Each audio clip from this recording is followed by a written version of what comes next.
Not yet, not yet, not yet. That's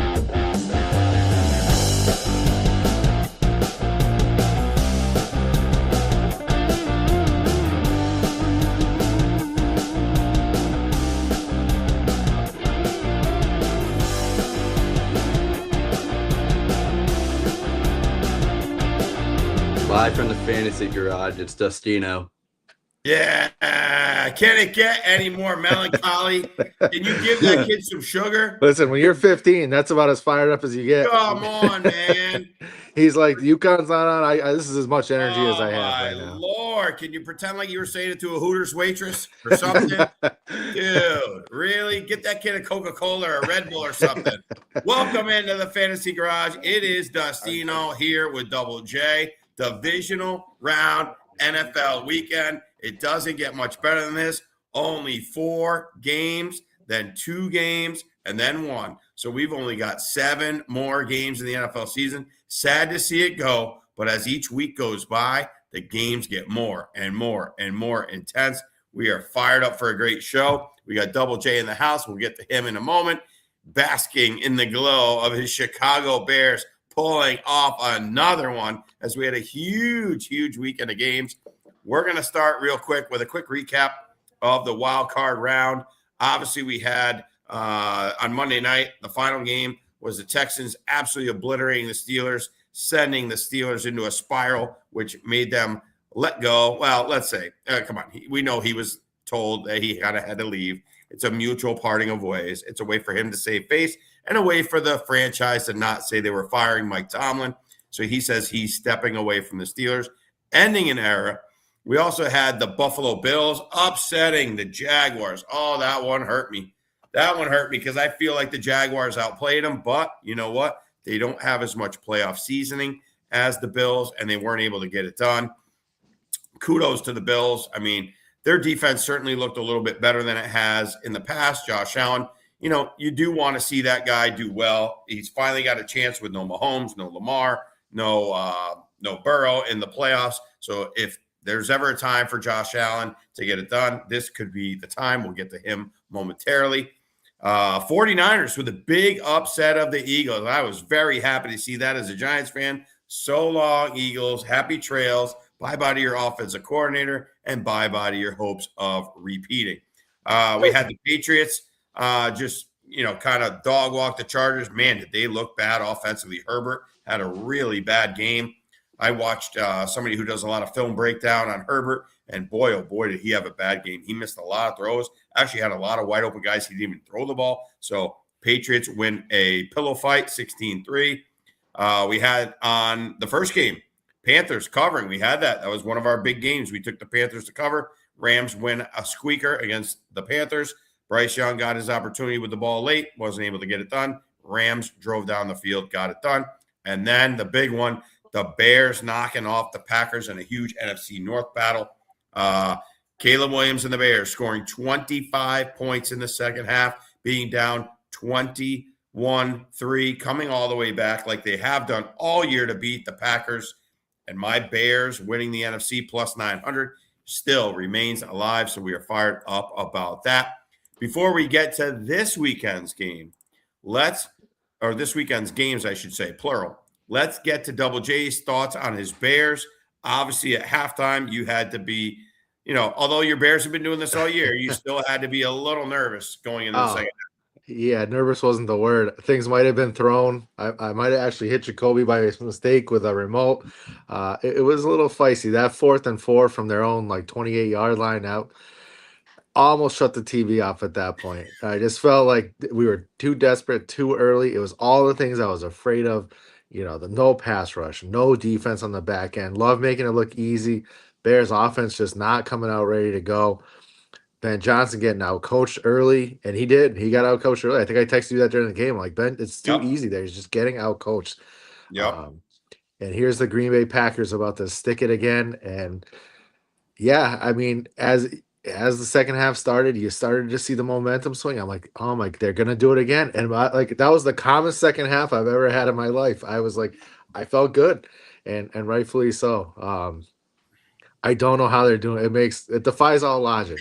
I mean, Team of destiny. Team of destiny. It team, seems. sometimes there is something to that, and then sometimes there is something to Matt LaFleur pulling a Kyle Shanahan and throwing 75% of the time in the second half. You have a 18-point lead going into the second half. You have the ball and you come out and throw. You're just giving them the ball back, and good Yeah. things happen. So, yeah, I'm excited. It gets that monkey off the back. Now I feel like house money at this point. Yeah. So to you now, if they were to lose, or we're going to get to that game, you already consider this a good season, and I would say rightfully so. Right? They got to be ahead of schedule of where you Yeah. thought they'd be. Yeah, I mean, I definitely think they're ahead of schedule. I mean, I thought they could sneak in the playoffs. The schedule looked very hard in the early season. All the injuries that the teams they faced, that softened up quite a bit. But hey, I mean, 11 wins. Now you got your 12th in the playoffs. You beat the Packers. You took 2 out of 3 from them. You can feel that rivalry shifting, and that's huge. Um, I was worried this had shades of 2018 Bears, where Matt Nagy comes in, second year coach, get to the playoffs, and you lose a heartbreaker, and that team just dissolved. They never went further. Now I feel like even if they lose this week, you got one.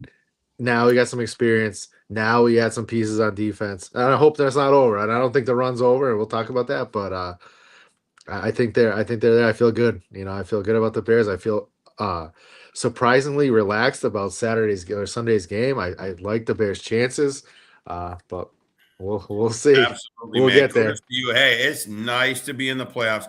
Nice to play meaningful games in November and December.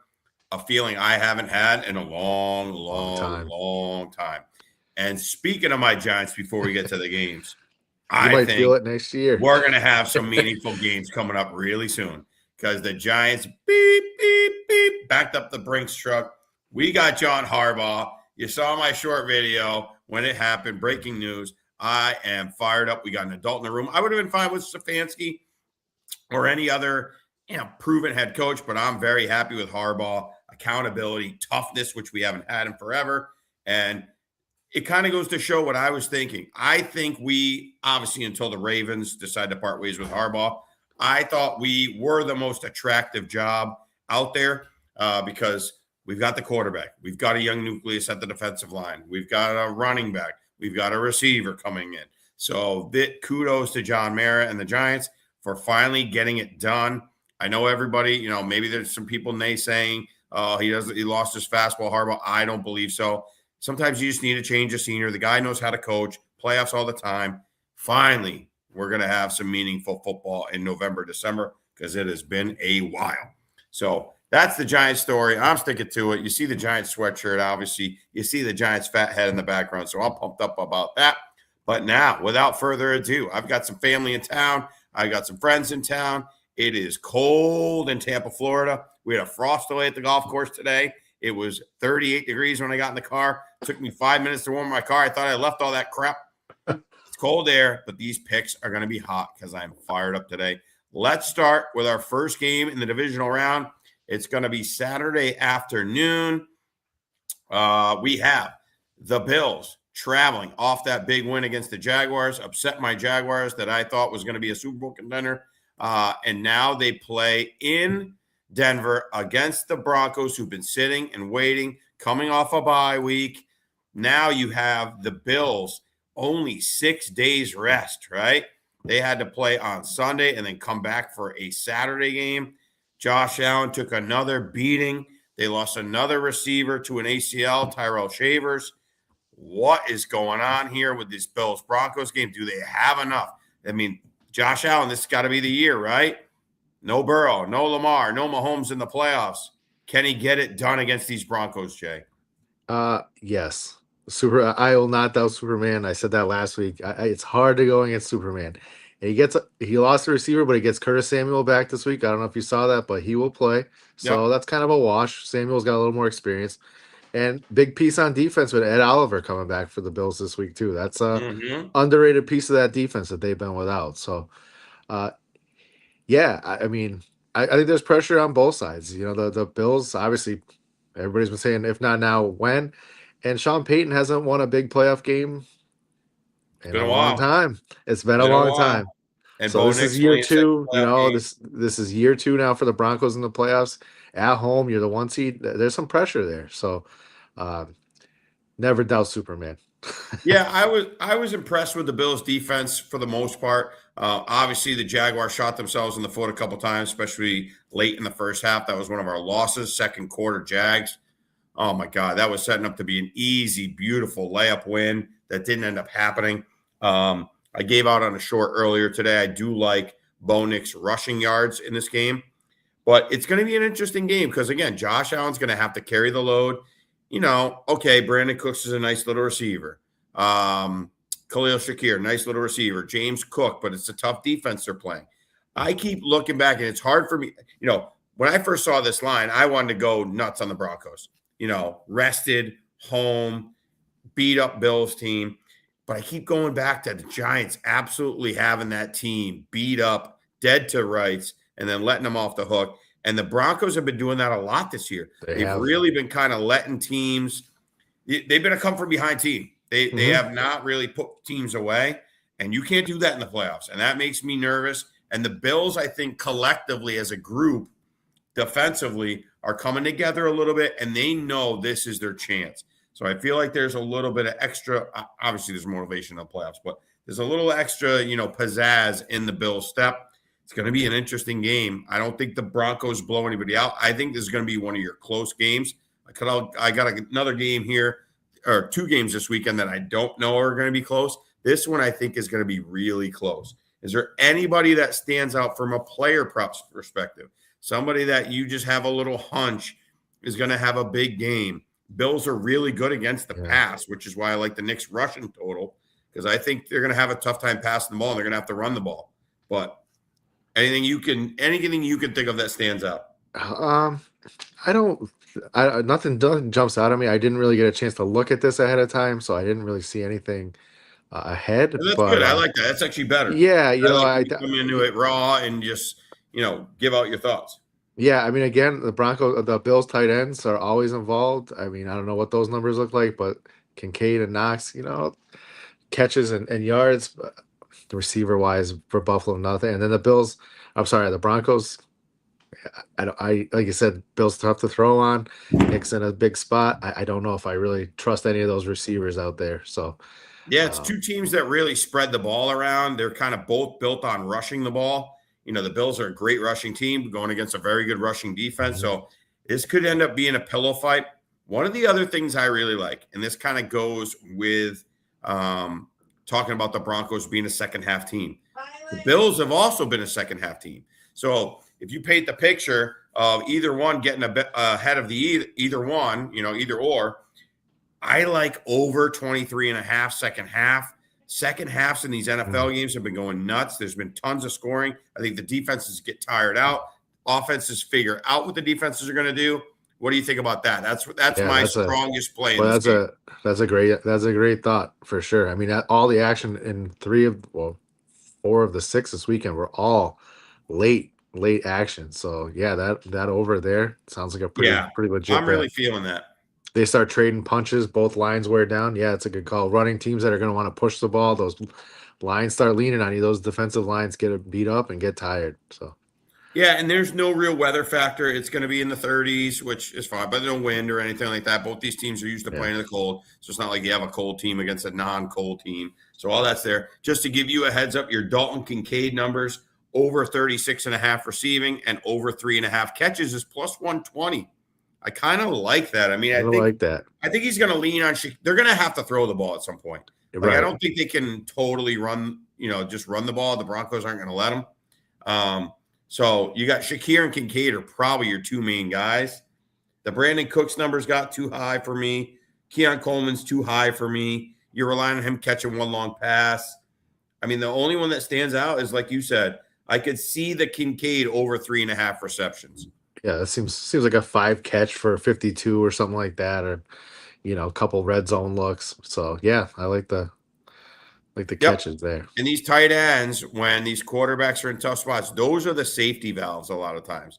So I was thinking I kind of liked, leading into the game when I first heard the game announced or first knew that this was going to be the matchup, I was thinking about RJ Harvey's numbers. It's just gotten too high for me. Yes. And he's just he needs to break a big one. He gets a lot of like carries for no yards or negative yards. So he's a tough one to figure. Kincaid, let's see. I'm taking a quick look at Kincaid. 3 catches against the Jets the final week. Why can't I see what he did in the playoffs? What'd he do last weekend? Let me see what he did against the Jaguars. I'm trying to find that. Give us just a moment. All right. Yeah, let's see what Kincaid did. I kind of with you. I kind of think 3.5 catches. I kind of like him getting to 4 catches. Shakir had a big one, 12 catches. He had a monster. Yeah, he had a monster. Yeah. And if you look, the slot receiver really cooked. Parker Washington, obviously a guy that we love on the show, a Weekend Updates favorite. He had a huge game as well. Kincaid had 3 catches. He had 3 catches. So 5 targets, 3 catches, and now you lose Shavers. All right.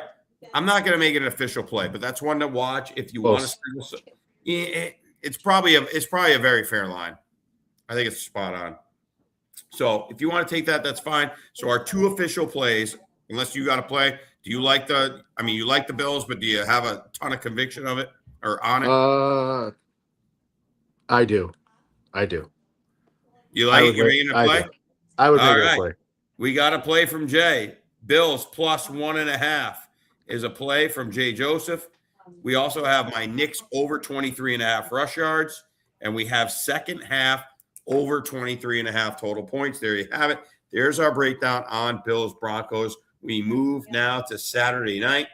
We have the San Francisco 49ers, fresh off an upset win, playing the Seattle Seahawks. Weather's not going to be much of a factor. I looked it up. It's in the 30s or so, 40s, no wind.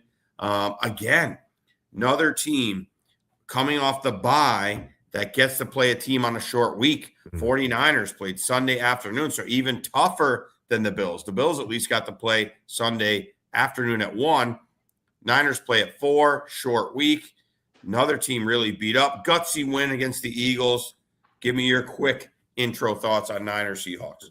Yeah, I mean, nailed it there. 49ers are beat up and somehow still fighting. I mean, give Kyle Shanahan and that group credit there. Absolutely. I don't know how they're doing it. Ever. Yeah, I think it is. Short week, a lot of travel back from Philly, now going to Seattle. Not easy. This could be one. I'm going to guess this is one that you think might be not so close. I would love to see the 49ers pull another one off. I just don't see how it happens out here. Yeah, this is one that hurts me because other than my Giants, I tend to root for the 40. For whatever reason, I like the 49ers.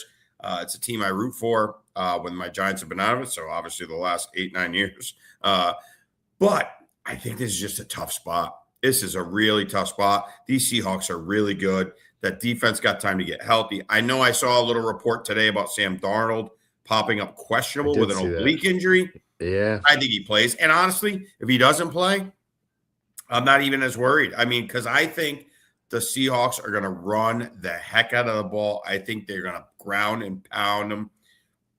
I think this game could get ugly. I really do. I think if you like the Bills, I think you tease the Seahawks down to 1 and you tease the Bills up to 7.5, and I love that all day. Yeah. I think you tease anything, with the Seahawks. I don't see the Seahawks losing.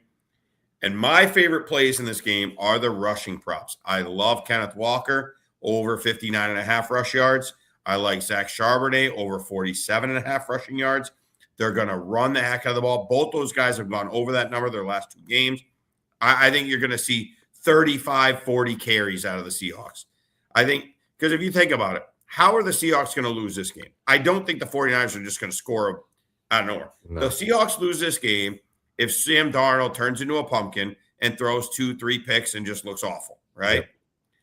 McDonald's not going to let that happen. They're going to run the ball. He's going to be committed to the run. They don't want Darnold throwing a million passes. No.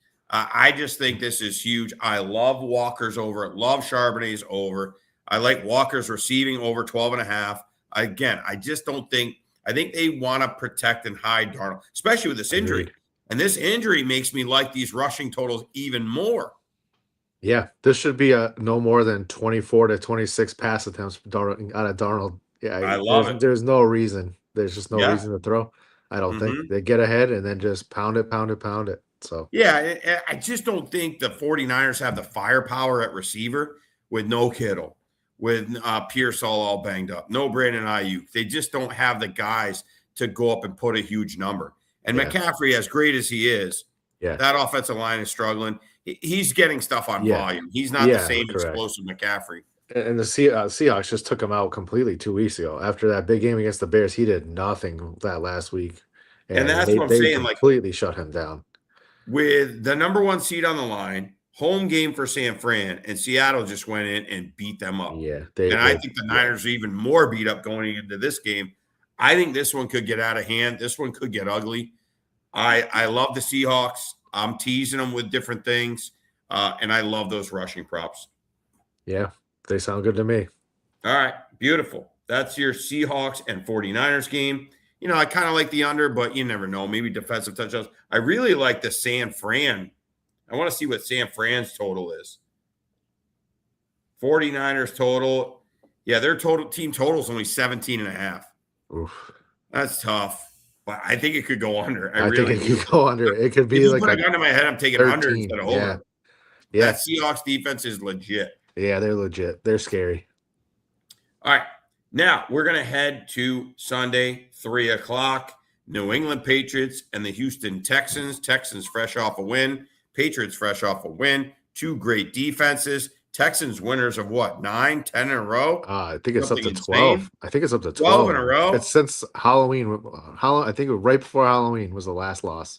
Holy mackerel. We have Yeah. the Patriots -3 now. No Nico Collins. Breaking Huge. news today.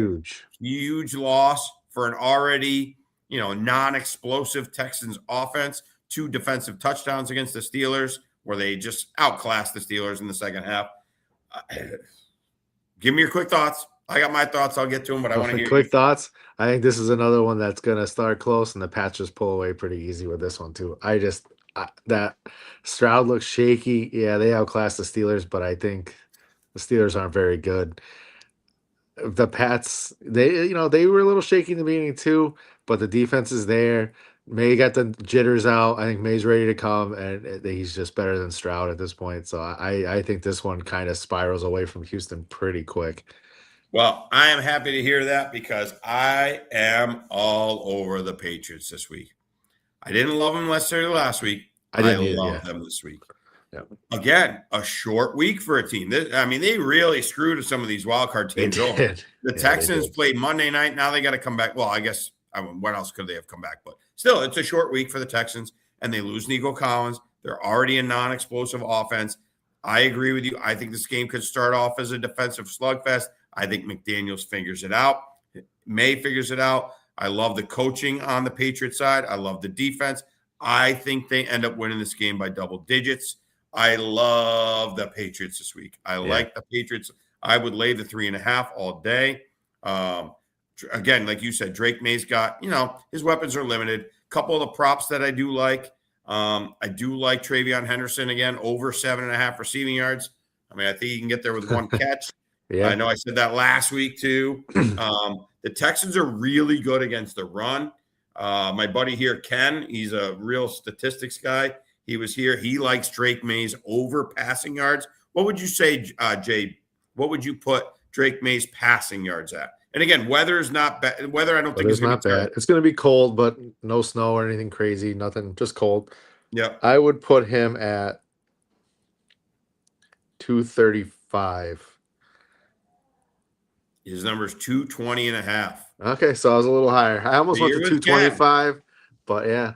Yeah, you're with Ken. Ken likes the over. He likes over 220.5. So because here's his thought process was obviously Josh McDaniels, great coordinator. They're gonna try to run the ball. They're gonna struggle a little bit against the Texans. I think, of course, they'll soften up in the second half, but Drake May's gonna have to throw the ball, and he's been great all year. Why wouldn't he be great in this game? Yeah. Obviously, Texans have a good defense. I'm looking at, and I haven't even looked at these numbers. Stephon Diggs over 49.5 receiving yards seems very low to me. Hunter Henry at 38.5 seems low to me. Who the heck catches the ball, though, for the Texans? So if we like the Pats to win the game, are the Texans going to have to open it up? I don't think they can run the ball. No, I They don't think can't they run can the run ball with Marks and Chubb against the Pats No, D. no. So who's Dude, catching the ball without Nico? Higgins, Jaden Higgins, a He's little. he's 37 and a half. Yeah, that could go over. Yeah, he's a big play guy. Now, That could be Christian one Kirk catch. had the monster game. He did have a big game. And Yeah. the one thing about the Pats, they've struggled a little bit against the slot and a little bit against tight ends. So maybe Dalton Schultz. I was looking at that earlier. His catches number is 4.5. Just like Kincaid, I could easily see a 5 for 30 number. Yeah. Because they don't throw to the running backs at all. I mean, No. Woody, Marks, and Chubb have almost Non-existent. no catches all year. So I think the safety blanket, the drop down guy for Stroud is really Dalton Schultz. Yeah, I think you're 100% right. And Gator got him, said it last week, and yeah, he's that little outlet guy. So, All right. So we're going Pats -3.5. I would love to get 3, but I don't know if we do.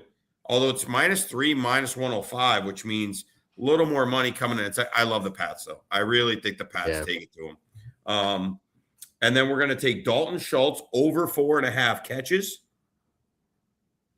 Over 4.5 catches. And we're taking Travion. What was Travion's number here for receiving? 7.5, you said? I think it was low. It was very low. 5.5 receiving yards. It went even lower. I mean, this guy, when he came into the NFL, they were saying he was like a Jahmyr Gibbs light. That was like his forte, was catching passes. Yeah. I mean, I think this is a gift from the gods. Had the Pats not taken him when they did, the Bears wanted to take Luther. Oh, yeah, Bears They wanted Henderson. They wanted Henderson bad. Yeah. I did read that. I did see that. The Bears wanted Henderson bad. They wanted him to be their Jahmyr Gibbs. Yeah. They really did. Worked out for both teams. I believe it's down to 5.5. I mean, what's he to get to 25? Just for fun. Plus 575. Oh my God. That's it's almost too easy, but Stevenson just won't go away. They love Stevenson. They used him a ton last week. They love Stevenson. I know they do. He could fumble a million times and they're still going to try. It doesn't seem to matter. Yeah. Out there. It's crazy. I'm taking that over to get to 25. Just for, I mean, even if you just throw $5 on that, you get plus 575. That's insane. One of the guys that one of my friends, Ken, was talking about as a receiver is Jalen Noel, possibly getting some snaps. He's the other rookie for the Texans, getting some snaps in the slot with Nico being out, and his receiving is very low. It's like 12.5. Yeah, it said 12.5. 8.5. Oh, Jesus. I mean, just one catch for 9 yards. Plays, if he plays, you got to figure he's going to get that. But I think this is game script. I'm taking it. I'm taking Jalen Noel over 8.5. And the reason is game script. I just don't think that the Texans are a ground and pound team. I don't think they're going to be able to do it against the Pats. They're going to stay committed to the run. Don't get me wrong. But at some point, if they get down 2 scores, you have to throw the ball. They're going to have to throw. Yeah. And who are they going to throw to? Christian Gonzalez is going to lock down somebody. He's either going to lock down Kirk or Higgins. Noel is not going to, he's going to be an afterthought for the Pats defense, right? He's not going to be, they're not going to put Christian Gonzalez on him. No, he'll probably take Kirk out, I would think, and then exactly. Roll the dice. Yeah, roll the dice. Mm-hmm. Yeah, Texans need some defensive scores to stay in it. They need some mistakes from the Pats offense, and they might get one, a turnover, but it's going to get away. It was good to see the Patriots beat. Obviously, the Chargers are a playoff team. We talked about the week schedule, but I don't think it matters. They beat whoever they had to face, and then they beat the Chargers, and they beat the Chargers up. I mean, the Chargers look bad. Yeah, they made the Chargers look really bad.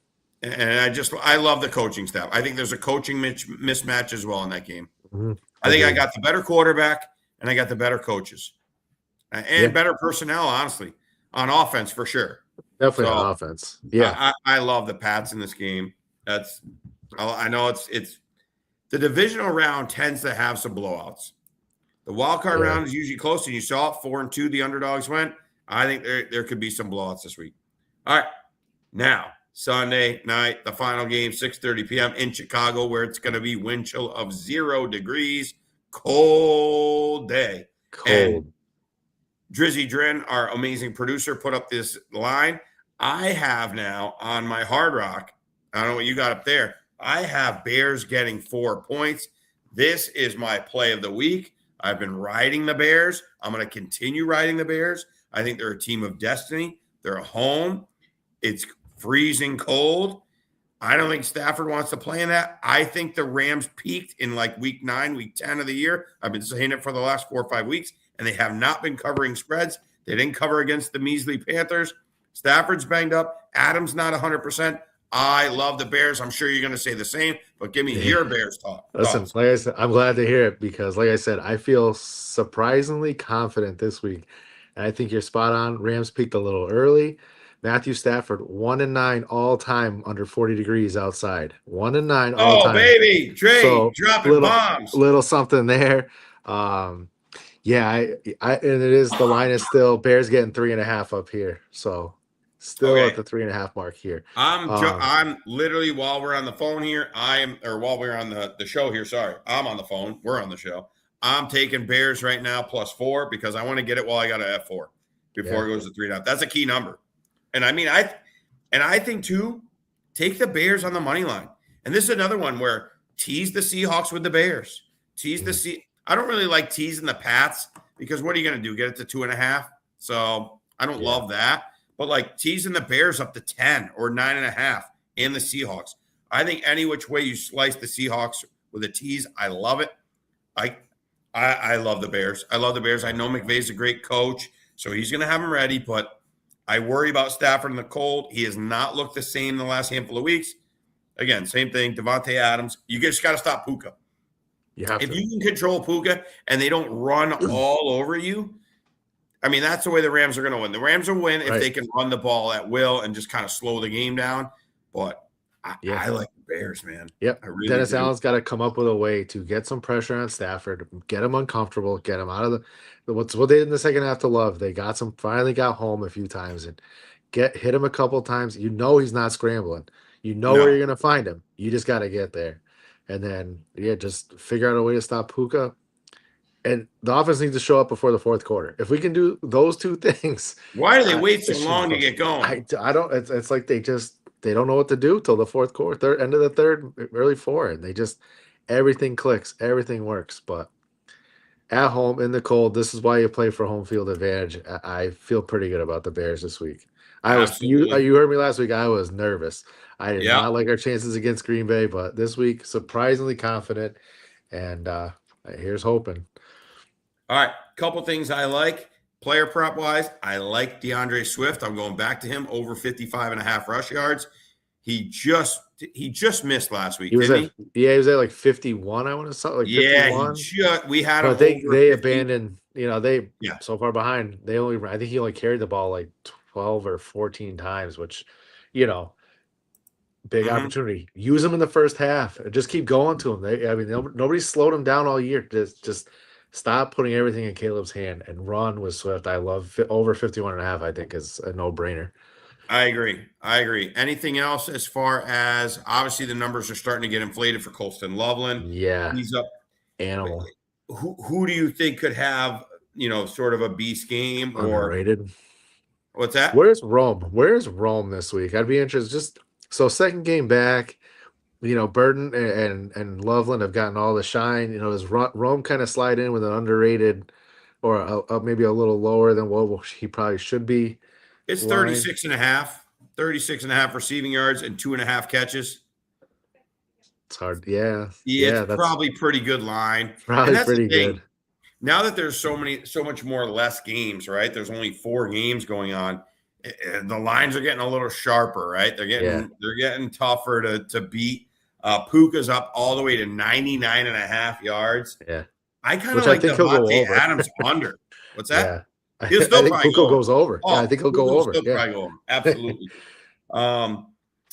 Hey, I kind of like Devontae Adams under 55.5. I don't think he's 100% right. I know the Bears defense has not been insane. What would you put Matthew Stafford's over under pass yards at if you were doing it? 240. 267.5. Oh, that seems really high. Really high in the wind and the cold and maybe some snow but that's what he does. I mean, he's gonna sling it. He's gonna sling it. Yeah. It's tricky. I don't know It's a about big the Rome number. one. I don't. Luther Burden, who I love, they just have so many mouths to feed. You don't know what guy. That's And it. if the game goes the way I'm thinking, I think we're going to see a lot of running. Yeah, I hope so. I'm not touching any of those overs. No. Yeah, I think it was Swift over 55.5, Bears +4. We have a special guest coming in live in the studio in the Fantasy Garage. Ken Rock is in the house. He's our analytics guy. This guy feeds me so many stats that you guys don't see behind the scenes, but he's actually here live in Tampa, Florida. Ken, we just got done covering all 4 games. All right. Give us, we obviously made all our plays here. You tell us, what do you got? You got any best bets for this weekend? I'm not sure exactly what you covered. Hey, how are you, Jay? Good to see you. What's up, Ken? I'm not sure exactly what you covered. I do like the Seahawks. I like them straight up against the spread. I also like them at a tease with the Monday night college game. I'm not sure if you got there. Whoa, we didn't get there. Drin, hey, Drin, you got a banner for the college game, Indiana and Miami. There it is. Miami and Indiana, 8.5 Indiana. So you like Indiana teased with the Seahawks. Yeah, Listen, Ken's been on fire college football. Yeah, I mean, they're the team. You know, let's be honest. They're the destined team to win. The last 2 games I called the romp, and I basically destroyed them, 35 points per game. It's a different situation in Miami. Miami's basically playing a home game. Miami's been playing very well lately. I don't see the same romp that we've seen before, but I still see Indiana winning that game. I don't see them not winning that game. Yeah, so you can get Indiana teased down to 2.5, and you tease the Seahawks down to 1. Now, one of the other things we were looking at when Ken came to visit and we started looking, Indiana's average age of their players is 23.5 years old for a college football team. That's insane. It's wild. And the Hurricanes is 20.5. So you got 3 years. That's a big 3 years. It's almost like men against boys to a point. Boys to men. Yeah, and if this was a pure home game for Miami, I'd have a little more trepidation. And listen, I've been terrible in college football since the playoffs started. I had a decent season. Playoffs, I've been atrocious. I have whiffed like crazy, so I'm deferring here to Ken. So I'll do that same teaser with you. But this is a neutral field thing. So Indiana is going to have just as many tickets available to them as Miami, and they're going to travel. I mean, listen, I know they're a basketball school historically, but they haven't been very good in basketball for a long time. This is the biggest game for Indiana University in any sport in a long time. Definitely for football. Definitely in their history. I mean, they have the perfect season coming in right now, and it's like a movie script right now. So. Yeah, and here's the other little, small nugget, but it's cold right now in Florida, and it's going to be very cold on Monday. Now, down in Miami, it's going to be a little warmer, but it's not like Indiana's got to go play in 80-degree weather where maybe that throws them off. We saw what happened to Josh Allen, right? When he had to play the Dolphins, and it was like 80, and he was sweating, and he looked so out of sorts. Like, just like adjusting to cold weather, adjusting to hot weather, right? How many times did Tom Brady struggle down in Miami, even when the Patriots were great and the Dolphins were terrible? He would struggle. That's not going to be a factor. Indiana's not going to have to play in 80-degree weather. It's going to be cold football weather. There you have it. Ken Rock with Indiana tees down, with Seahawks tees down. Anything in the NFL? Any other games? Any player props? Any totals? I mean, we talked a little bit earlier about some of the player props that we liked with Seattle. We do like both the running backs, honestly. I'm more of a Charbonnet guy. I know you're more of a Kenneth Walker guy. I think they both get there. They both get over the number. Yeah, I think I like the over receptions number actually more than the yardage. Even I think it was 12 and 13 respectively for. Carries, you mean? Yeah. Over carries. Sorry. Yeah, that's all right. And even over receptions for both of them, they were both 1.5 was the line on each of them. It was kind of crazy, silly minus money, but it's maybe something to throw in a parlay as a possibility. Yeah, parlay those things. What you could do too is you could parlay any of those props there with Seattle money line and it takes that money, probably be like an even money, because obviously you can't take Seattle money line minus 300. That's just, whatever it is. That's just absurd. But yeah, I'm looking at the rushing attempts for sure. What did it change to? Ken Walker is now 12.5. We've got Charbonnet at 11.5. So we just think these running backs dominate this game for the Seahawks.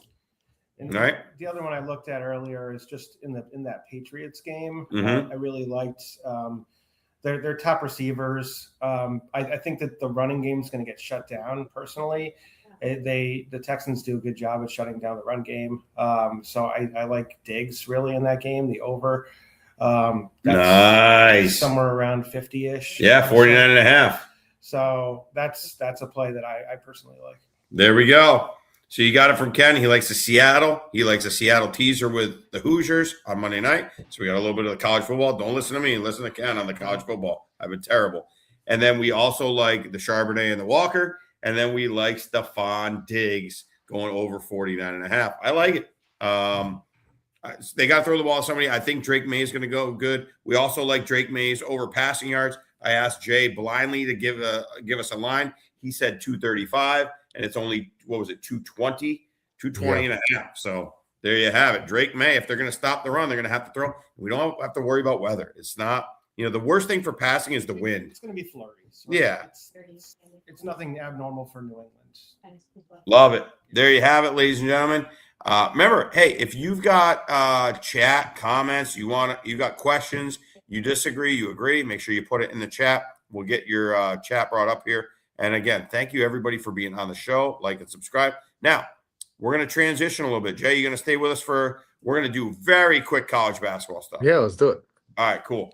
And I'm looking at this first time. So we may have plays. We may not have plays. We're going to kind of do this organically. So without further ado, Drizzy Dren is going to put up some college basketball action for us. I know we're probably the only guys on the Pop Sports Network right now to cover college basketball. So we're pretty fired up about that. It's starting to heat up. We're now into league season, right? Now everybody's playing their conference games. Now we're starting to get teams established. They're starting to get an identity early in the year. You're not sure, is this a slow, who's good, who's bad, who's whatever. Now we've got about a 20-game sample of most teams, or at least in that neighborhood, to start looking at it. We're going to start right off the hop with the UConn Huskies, our UConn Huskies at the Georgetown Hoyas. We've got a 12.5 line. I follow them. Jay, you're still in Connecticut. Ken, you're in Connecticut. You're only down here for a short period. I like UConn. Obviously, I root for UConn. I bleed blue. However, I don't see them as a team that necessarily is a blowout team, right? Like, I don't see them as a great team yet. I think they could get there. I think they're very good. I don't know if they're great yet. Any thoughts on this ball game? Yeah, I think they're very good. I feel like there's a piece missing. I don't know. It's that second point guard that they usually have. Demery can be a little inconsistent, and then Malachi Smith drives me nuts off the bench. Ken, I don't know about you. I'm sure you watched a bunch, but guy just loves to dribble the ball to no end. But I think they're good. I mean, the 12.5. I mean, they should handle Georgetown pretty easy. But I maybe one more score, but they're rounded into form. They're healthy. They can be tough. Yeah, in my opinion, I think the line's fair for this game. I don't have a giant opinion one way or the other as far as the line goes. UConn should win this game. They should win it handily. They're a very good team. They're not the same team they were 2 years ago when they were romping teams. They, coming out to big leads early on and holding on to it. This is more of a team that lets teams stay in the game for the most part, or within a dozen. So I think that it's a fair line. I wouldn't touch it. Yeah, and just also, I'm not touching it either. I know that's probably not what you want to hear, but we're not going to give you stuff just for the sake of giving it. One quick thing, I gave out a short video, so if you didn't catch my short for tonight's game, it tips off in 15 minutes. I like the Baylor Bears plus 7.5 against Kansas. Kansas coming off a huge upset win. Just the emotional roller coaster. I think it's a flat spot for Kansas after beating the second to last undefeated Iowa State. How crazy is that? The only undefeated team in the country, I think, is Nebraska, a football school. Crazy. And then you got Indiana, a basketball school. It's backwards. right? Everything's ass backwards. So, but I just think Baylor can keep it close, keep it within 7.5. So I just want to get that out there in case people hadn't seen the short. We like that. I'm staying away from this ball game. If anything, and for some reason, my Hard Rock is not loading up. A lot of times it'll load up the games the next day. I would look, if I played anything, would be maybe Georgetown's team total under. UConn plays great defense. Georgetown, not very explosive on offense. So if we look at it, what's it? If UConn's 12.5 favorite and the over-under is 141.5, what are they thinking? What's that? 57, 75, 58. 62, Yeah, about 58. 77. Yeah, 78 to 66. No, 77, 63, that neighborhood. So it'd be low 60s for the Like for the 60, Hoyas. 65 -ish. Yeah, it's probably 64, 65 over under. Maybe I play that, but other than that, I'm staying away. Let's go to the next game. We're just gonna, and again, there could be like 100 games on a Saturday in college basketball. We're just putting up the top 25 games. So, Drin, whatever you got for next, we'll roll with it. It looks like probably Butler. Oh, no, Minnesota, Illinois. Illinois has been romping people, and Minnesota is pretty lousy. Minnesota is, let's see, what are they in the season? Yeah, 10-7. Illinois, 13th in the country, coming off a big win. They blew out Iowa, didn't they? It was, they ended up winning by 6. UConn beat Illinois, right, this year? UConn beat Illinois on Black What did Friday. you think Illinois when you saw them, Jay? UConn handled them pretty well. I mean, they had some shooters, but the UConn jumped out early and just hammered them. I mean, it wasn't really close. I heard they have a huge front line. Like they have one of the tallest teams in the country. They're big and they can shoot, but they weren't, from what I saw, they weren't super explosive. I mean, it's Peja Stojakovic's kid is one of their best players. Right. Yeah, he's one of their best players. Big that can stretch like a stretch 4, just like his dad. So, yeah, I mean, they didn't impress me against UConn, but UConn was at the peak right there. And it was in the Garden. So anytime you get UConn in the Garden, it's like basically a home game for UConn. So they did their job. But yeah, they've only got 3 losses, all against good teams. UConn at home by 13. They lost to Nebraska at home by 3, undefeated team, and they lost to Alabama, another good team, by 4. So they have not got blown out really. I guess 12 to UConn is the worst one. They've got good wins over Texas Tech, good wins over Tennessee. I'm staying away. I don't have enough conviction on 15.5. Seems like obviously probably a pretty fair line. I mean, Minnesota, I'm looking at, been playing okay. Their last couple losses have been by 3 and by 1, but these teams that they've been losing to are not in the same class. They did beat Iowa. So it looks like Minnesota's starting to play better. They had a little rough patch early in the year, but I'll be honest, I don't know enough about these two teams to make a convicted play either way. Kenneth, you got anything on them? Same. I wouldn't bet the game myself. I'd lean towards the underdog in this scenario. With it's a pretty sizable number. I think those Big Ten games are pretty competitive a lot of times. So I would lean towards the dog, but I'm not going to bet it. Love it. Trizzy Drin, next game, please, sir. We've got Virginia at SMU. Virginia, a road favorite of 1.5. SMU's pretty good this year. They're playing better too the last few weeks. They've won some games the last few weeks. They have been playing good. They gave Duke a run for their money, only lost by 7. They beat North Carolina by 14. Playing, as you said, playing much better. Good win against Texas A&M. Haven't really had a big road win yet, which doesn't matter because they're at home. We're looking at Virginia. Virginia's coming off a couple of very nice wins, if I remember correctly. Yeah, they beat Louisville on the road by 9, beat Stanford, beat Cal. They're kind of coming into form. I like Virginia here. I like Virginia laying the 1.5. That's just me. You guys got anything? Any little insight? Any thoughts on these two teams? Right? No. Nothing? No. All right. Hey, that's all right. We're going through this, but I'm looking at it. I'm looking at a Virginia team that's 15-2. They've only got 2 losses. They lost in triple overtime at Virginia Tech, which obviously is a rivalry game, and they lost by 7 at Butler. They've got wins at Texas. They've got wins at Northwestern. They've got a big win that they're just coming off of over Louisville on the road. I think they go in. I think they handle SMU. 153.5 stands out to me as being pretty high, but I know this is not the old school Virginia teams that would pack line what was the name of defense. that coach? That Everything pack was line. in the 50s. Was that Bennett? Herb Bennett? Yes, Bennett. All those games were in the 50s, right? Like first team to 60 wins. So I see that number. I think under, immediately comes to mind. But I like Virginia. I think Virginia grinds out a victory there. But no major conviction. So don't be betting the mortgage on these games. So take it easy. If we get something we really love, we'll tell you. Like we like, obviously we like the game tonight with Baylor. All right, next game, Drizzy Dre. What do we got? Maybe Butler? Nope. Kentucky. Kentucky, Tennessee. This should be a good one. Kentucky and Tennessee. Kentucky is let's see what they got for 11-6. Kind of a disappointing Kentucky team, but they played a crazy schedule. I mean, I feel like every time I look, Kentucky's playing a good team or a ranked team. And they're usually a young team as well. Yeah, so they usually get better as the season goes on. Yep. Always. So the beginning of the year is always a little rough for Kentucky, and then they kind of round into shape.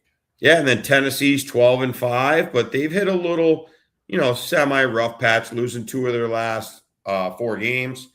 You guys got anything? I mean, my heart tells me this is going to be a good game. I would take the 6.5 points. Agreed. Yeah, I like 6.5.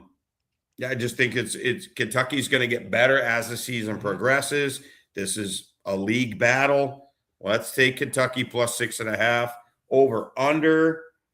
I mean, it's so weird. There seems to be college basketball scoring is so high this year. It's like, where is the aside from UConn for the most part, but there's been a ton of scoring in these ball games. But I don't have enough conviction on it either way. I like Kentucky and the 6.5 points. All right, next game, Butler, Seton Hall. There we go. Butler, Seton Hall. Some Big East basketball. Seton Hall minus 6.5, coming off a scare where they almost beat UConn.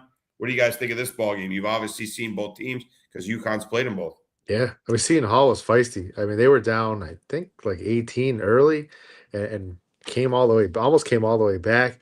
They do not shoot from 3 at all, which is going to be their Achilles when it comes in games that matter. And it hurt them against UConn. I think they made 1, and it was right almost at the end of the game.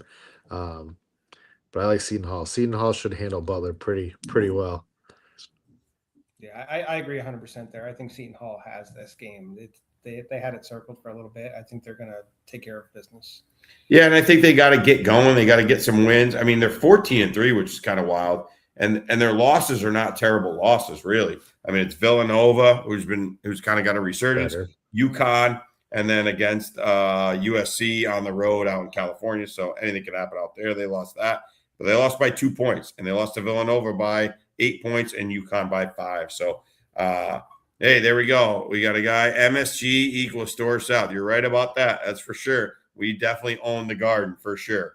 Yeah, I think I'd lean Seton Hall. I don't think I'm going to necessarily play it.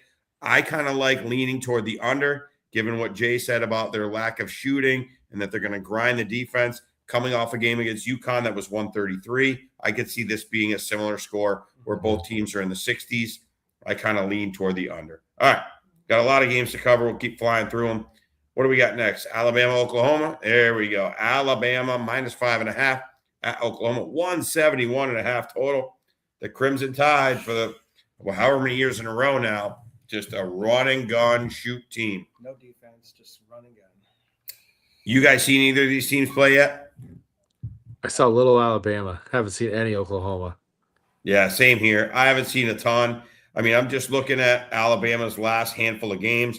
We're looking at 179, 180, 186, a low of 163 for a total, 180 against Yale. I mean, they just keep going over these numbers. Oklahoma, they are 11-6. Lost to Florida big. They've had some big losses where they've gotten blown out. I'm staying away from this game.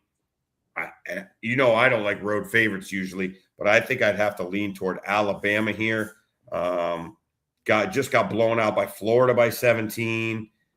They got blown out by Texas. Oh, not blown out, but they lost by 19 to Mississippi State, who's not very good. I'm staying away from this game. If anything, I would just throw, if you're bored and you want to throw something, you take the over and just have some fun and root for a bunch of points. All right, next game. I think it's the only game, maybe. No, this is not the right one. Sorry. Iowa State coming off a loss, their first loss of the season, playing Cincinnati. Cincinnati's been very, very disappointing this year. They are like barely over 500. Yeah, 9-8. Very disappointing team. Did win against Colorado. Lost to UCF by a point. You guys got anything on this ball game? Iowa State should bounce back. I'll give you that. How about that? Iowa State will bounce back. I'll give you that one. All right, I like it. We're like Iowa State -6.5. All right, next game. The Gators, Florida Gators at Vanderbilt. Vanderbilt 3.5, 160.5. Gators coming off a huge win. This is a ranked teams, number 19 in the country. I think this is the only matchup of ranked teams this week where both teams are ranked. Coming off a big win against Oklahoma, who we just talked about, and also a 24-point win against Tennessee, a 15-point win against Georgia.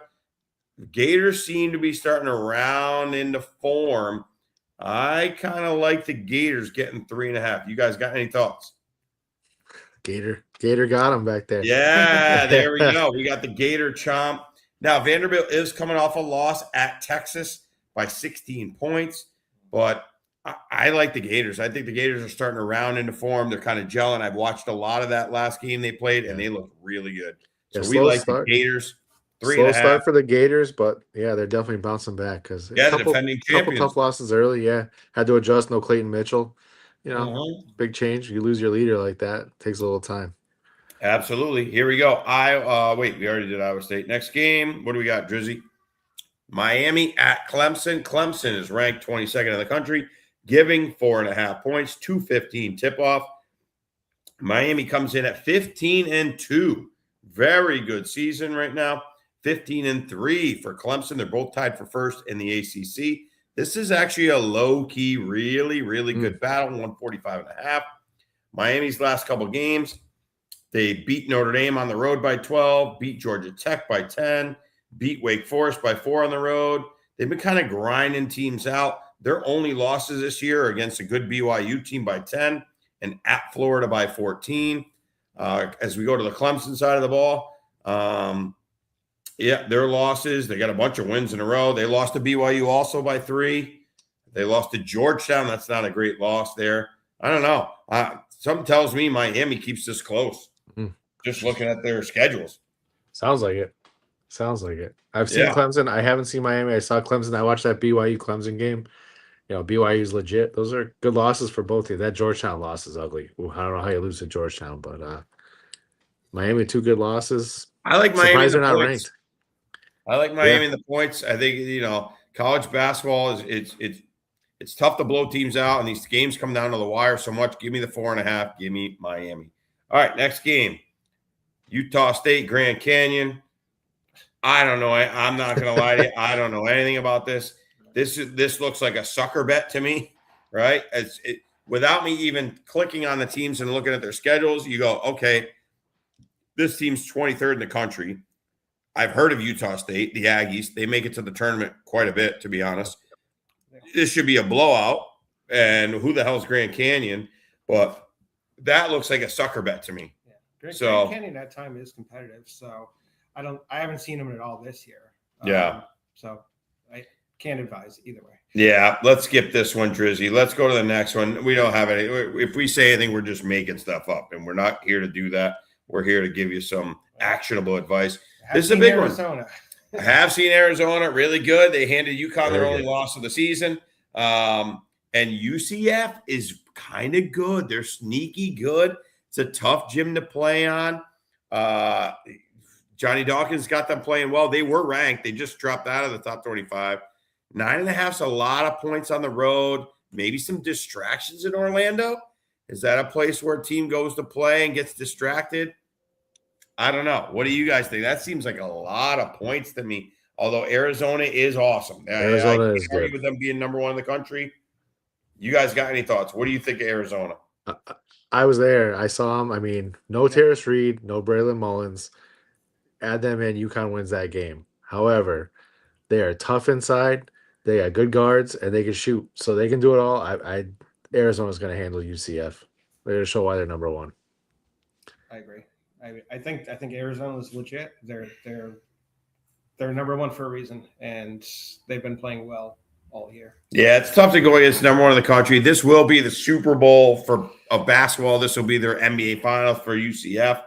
I mean, yeah, I mean they could. They have been blowing everybody up. Win outright. I mean, Yeah, UCF could win that game, but it's not likely. Yeah, it's not likely. And, if you look at UCF, they've only got 2 losses at Oklahoma State by 11. And they've lost, let's see what their other loss was. Vanderbilt, another ranked team. So it's not like they lost the slouches. Yeah, not They've bad been playing losses. pretty good. Beat Kansas at home. And just beat Cincy at home. They do have that home court advantage you're talking about. Yeah. So that's why the line's what it is. I mean, it's 9.5. It's not a huge number. It's, when you're playing the number one team, I mean, that's a tricky one. it's an outside. That's a tricky one. If I lean anything, I'd lean under. I'd lean under 163.5 because if UCF's going to have any chance, they're going to have to play really good defense. And maybe there's a little, Arizona comes out a little flat, possibly coming off their last game, which was a rivalry game against Arizona State. Maybe they're a little flat for this one, right? Maybe they're looking ahead to something or just, they hung out with Mickey Mouse too much. All right. Down in Florida. All right, next game. Looks like we're probably going to go Duke, Stanford. No, Michigan and Oregon. Wow. Michigan, Oregon. 18. See, it says 16.5 here. I see 18.5 Michigan favored by. That just seems like so many points, my Lord. It's not the Ducks team of the olds. I know it isn't. It's hard. It's that's a lot of points. Yeah, that's a lot of points. And That's Oregon's a lot terrible. of points. If we're being honest, Oregon is terrible. They're 8-9. They've lost 3 in a row. Got beat by 35 at Nebraska, who's obviously a good team. Got beat by 10 Ohio State. Michigan's been really Michigan's good. been smashing people. Minus their one loss. They have been smashing people. And on a side note, I know I'm going to sound like an old guy really yelling at a cloud. Conference realignment's awful. Michigan, so bad. Oregon, Arizona, UCF. Come on. Yeah. Can we get back to Arizona, conference UCLA, games. and Michigan playing Ohio State? I don't. Yeah. How about the other day? Duke at Cal is a conference game. I saw Stanford was playing. It Yeah, was Stanford, Carolina, North and I was like, Carolina. wait, that's a conference game? That's a conference game. Forget. It's Stanford, North Carolina. ridiculous. It's ridiculous. it's It's terrible. awful. I hate It's it. been ruined. Not to say there's my old man rant Yeah. for the night, but my God. No, it's you're awful. not wrong. It really is terrible. It's ruined it's ruined college sports. Yeah, It's ruined, and it's really ruined college basketball. it has. Right. Leave it in had football if those you have local to. rivalry games. Yeah. They don't mean anything. The conferences mean mean nothing anymore. Yep, you're not wrong. All right, there's that game. Let's go to the next ball game, which I think, speaking of North Carolina, Nebraska Northwestern. Hey, the lone undefeated team, the Nebraska Cornhuskers, been boat racing people. Beat Oregon by 35, beat Indiana by 6, Ohio State by 3. Now, I will say on the road, the last 2 road games, they only beat Ohio State by 3 and Indiana by 6.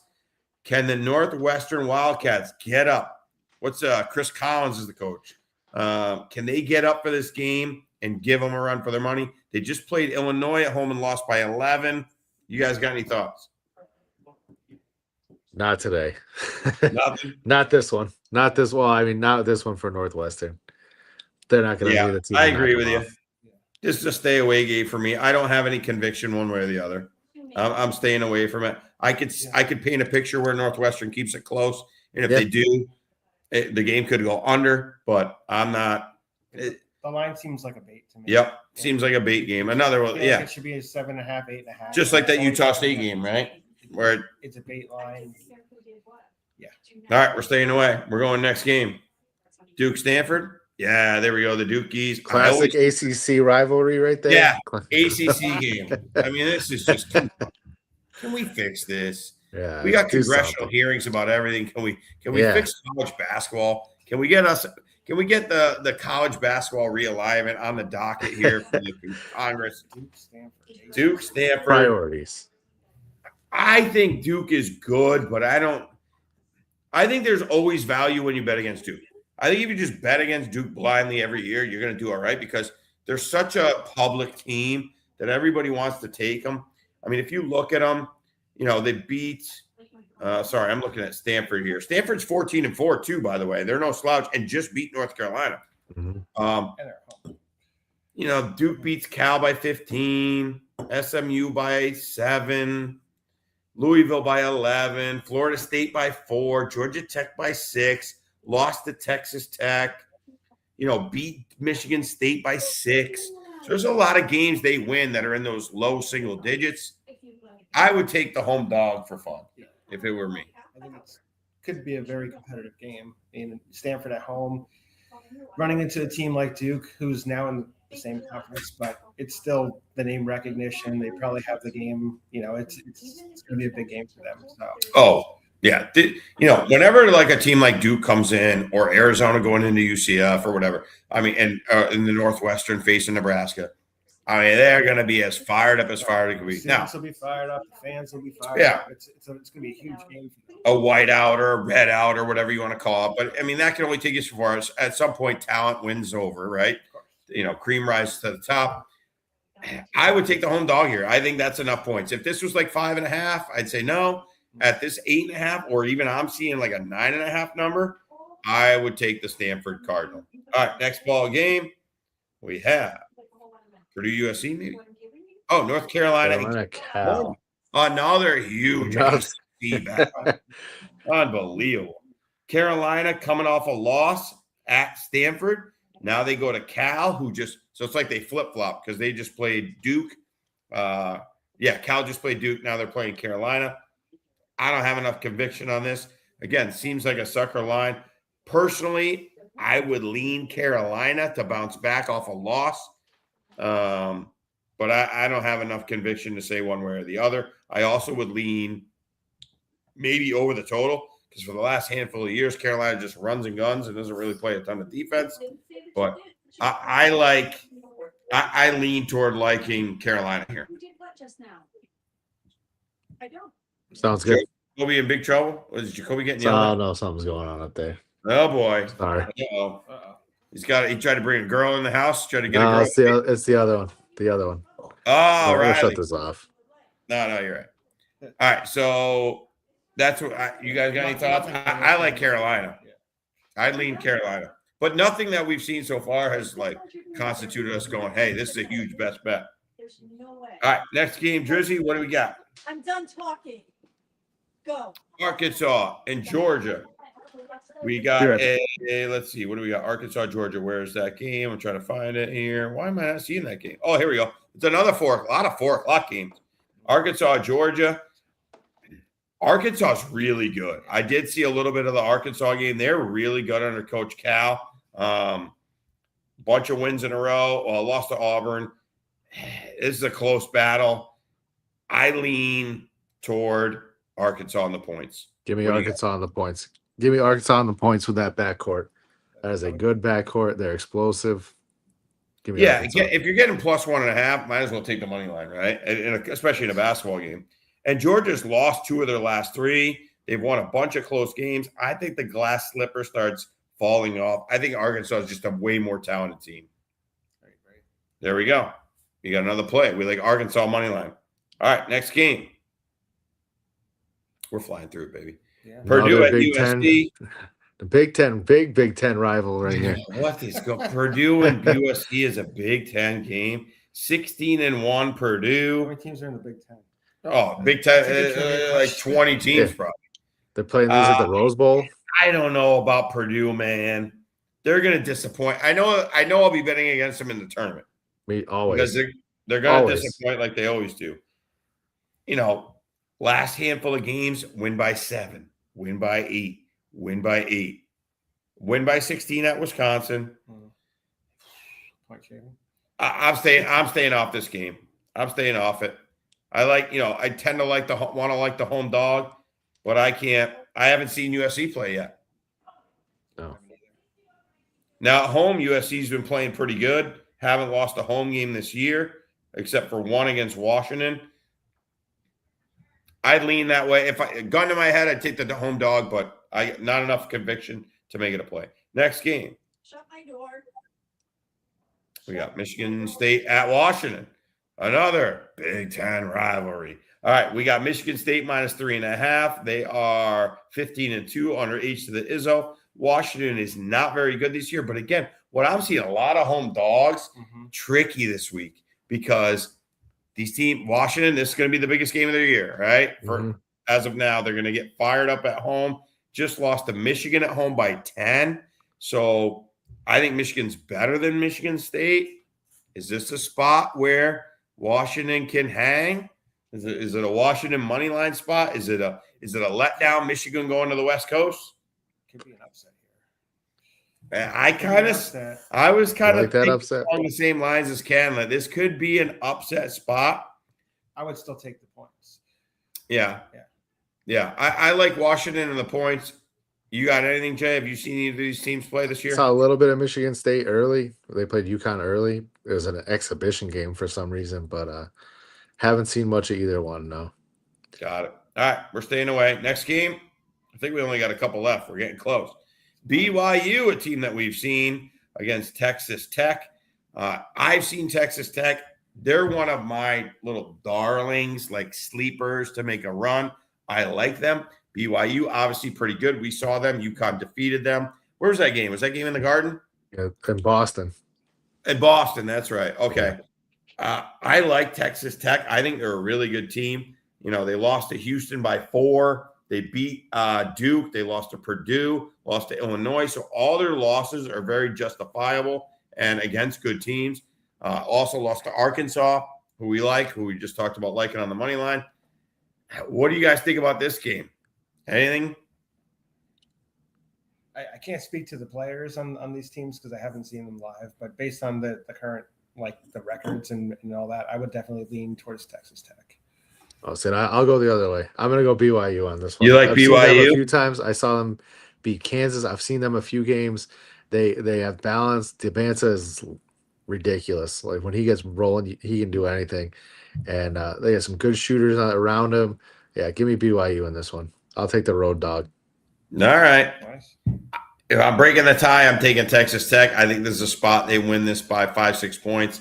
Should be a good ball game. Really, really good game on ESPN. One to actually watch. Yeah, that's a great that's game a good to watch. one. So this is a great game to watch at 8 o'clock on ESPN when the Seahawks are already blowing The up. Seahawks are rolling. When the Seahawks are up huge, you flip over to BYU, Texas Tech. All right, and I think we got one more, maybe two. Louisville, Pittsburgh. Louisville favored by 6.5. I've watched them. They're kind of a Jekyll and Hyde team. I don't think they're that good. I don't think Louisville's that good. I really don't. For them to be given 6.5 on the road, I love this spot for Pittsburgh. Have you guys seen either of these teams? Have not. Not this year. No, yeah. And I just think Pitt is playing decent ball. I mean, they've had some losses, but they're by 5, by 7, by 4. Beat Georgia Tech coming off a win. They do have some bad losses early in the year. They lost at Villanova by 18. I like the home dog in this spot. I just don't think Louisville's that good to blow a team out on the road. They're 12-5. Just lost to Virginia. On the road, they lost to Stanford. They did blow out Cal, who, is not very good. Got beat up by Tennessee on the road.